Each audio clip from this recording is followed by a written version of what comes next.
The liberal media will tell you that America has regretted its choice of Donald Trump, but that's not what these scenes suggest.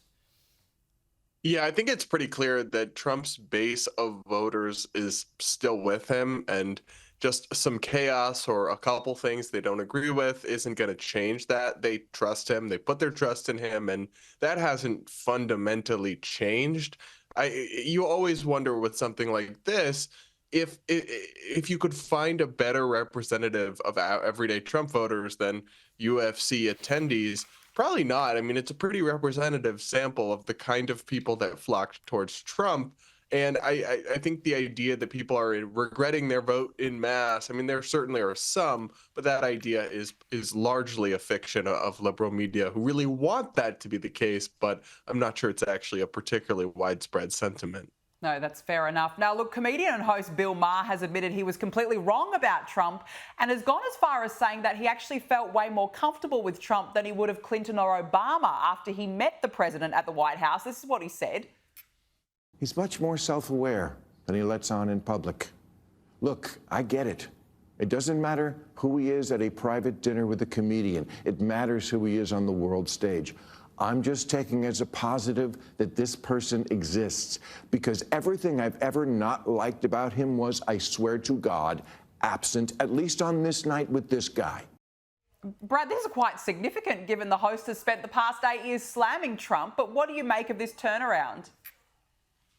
Well, I think it's a healthy sign in some ways that even a television host like Bill Maher, who I like, but who is a very liberal, old school liberal and has been very critical of Trump, would go and meet with him and would go and break bread with him and talk about things and get to know him as a person. I think we need more of that in America, because in the previous era of Trump's first term, he would have never done that because he would have been absolutely savaged by his peers in liberal media and on the Democratic side of the aisle. But I do think something culturally is changing, where people are reaching out more, having more conversations. Some people are getting nasty and cutting each other off, and there's that divisiveness.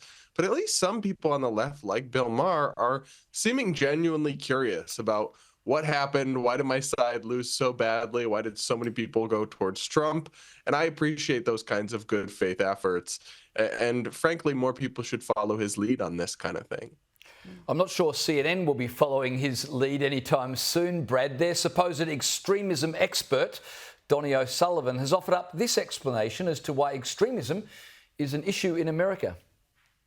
The issue very much so is on the right, on the far right, from Charlottesville to January 6th. There isn't exactly an equivalent on the left. Brad, didn't President Trump face 2 assassination attempts? Yeah, this is one of the craziest things I've ever heard. Obviously, there is some far-right extremism in the U.S., but we're literally living through a time where people are firebombing Tesla dealerships, vandalizing cars in the streets of innocent people.